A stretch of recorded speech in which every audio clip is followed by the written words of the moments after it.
Hello again and welcome back to our channel, Confidence Pest Control. My name is Jarrell Solis. I'm the founder and the owner, and I just want to say thank you and welcome back. Today we're going to be talking about the documents needed in order to start and run your own pest control company in the state of Texas.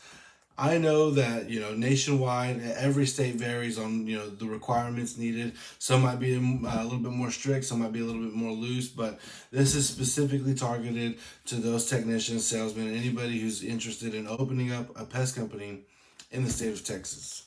With that being said, we're going to get right into it. The very first thing you need before anything else is your certified applicator's license.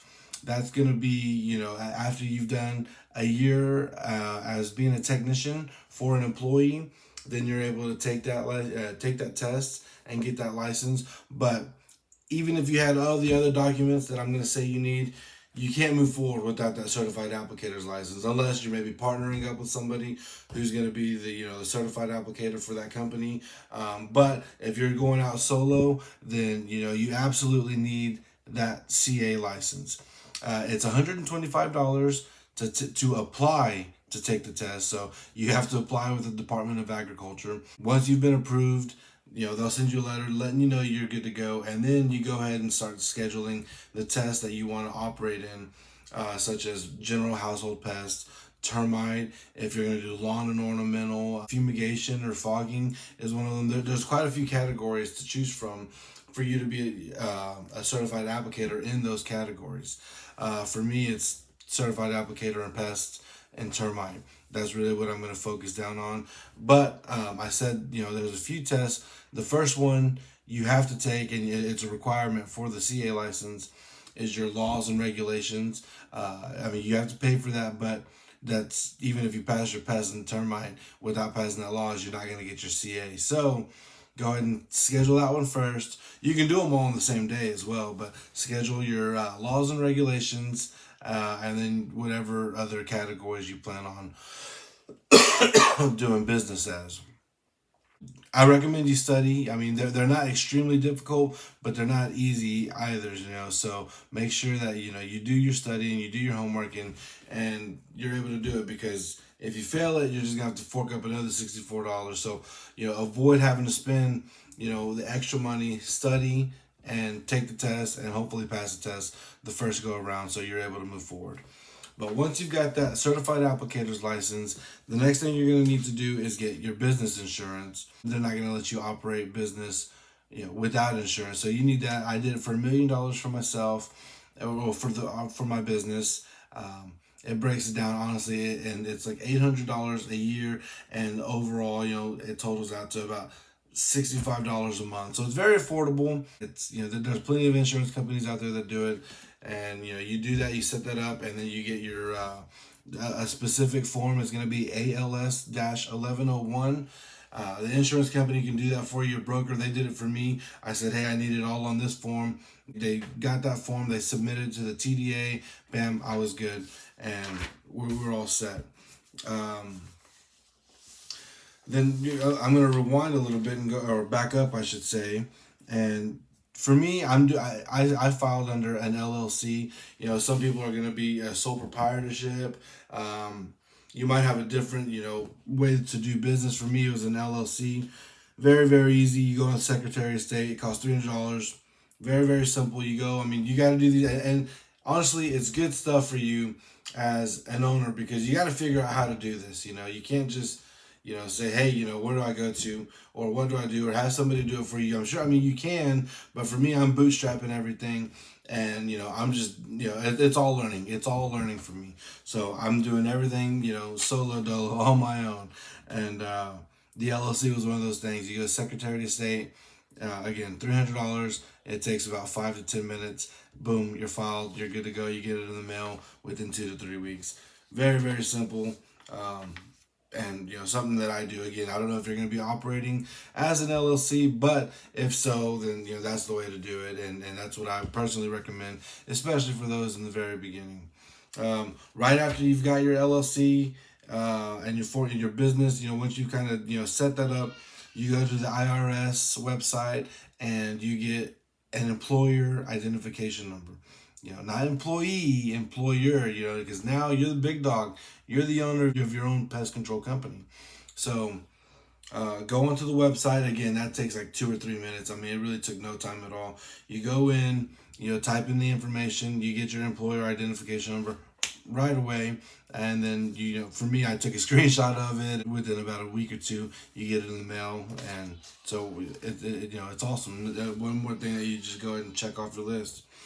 And then lastly, you need your comptroller ID, which is just your Texas sales and tax permit. Honestly, if you walk into any establishments here in Texas, you'll see that right there on the wall is just saying, hey, we can operate and do business and do everything we need to here in the state of Texas.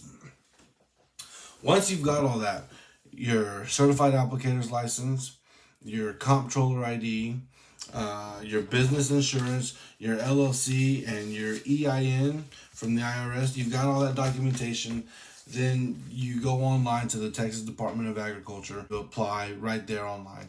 I think that was like $300 as well. I could be wrong. It was right around $300 for your business license.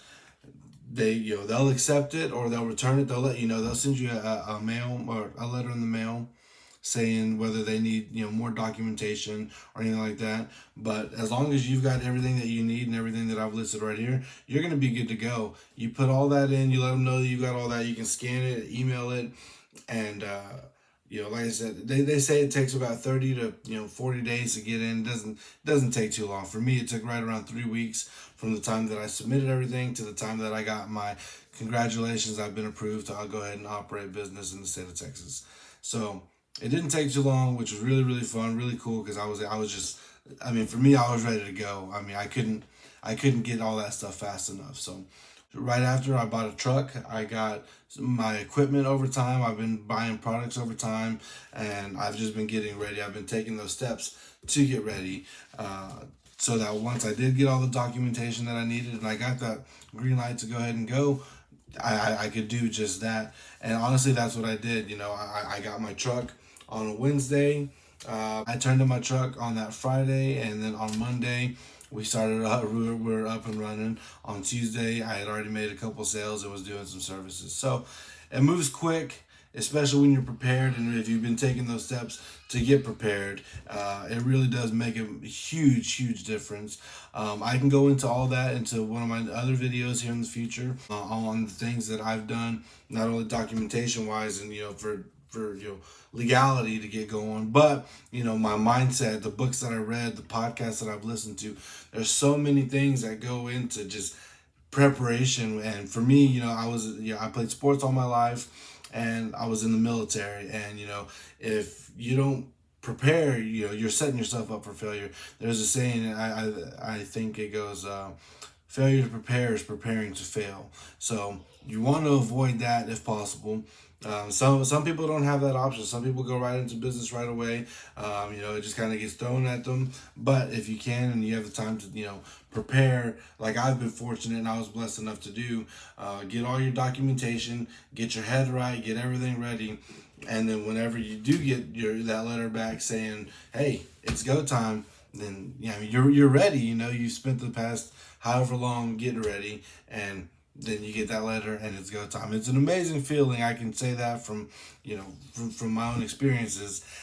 So to anybody who's thinking about doing it, these are the things you need. I definitely recommend you starting your own business, because it's a whole different freedom. It's not like anything you've ever experienced before, unless you've had a business in the past. But for me, and for those first time business owners, it's absolutely, exhilarating, and it's fun, and it's scary, and it's just a roller coaster of a ride. But I digress. Documentation needed for the pest company: CA license, comptroller ID, which is your tax permit, your business insurance, get an LLC, and then go and get your employer identification number. You get all those things, you submit it, you're going to get approved quick, and you're ready to rock and roll. Stay tuned, because I clearly have a lot to say, and I've got a lot to talk about. So in the next video, I'll be talking about the preparation that I've been doing, all the steps that I've been doing to get ready, and just how I've been trying to get my mind right, and different things like that. So stay tuned. I hope you enjoyed this video, and I look forward to coming at you next time. Until then, take care of yourself. God bless, and stay confident.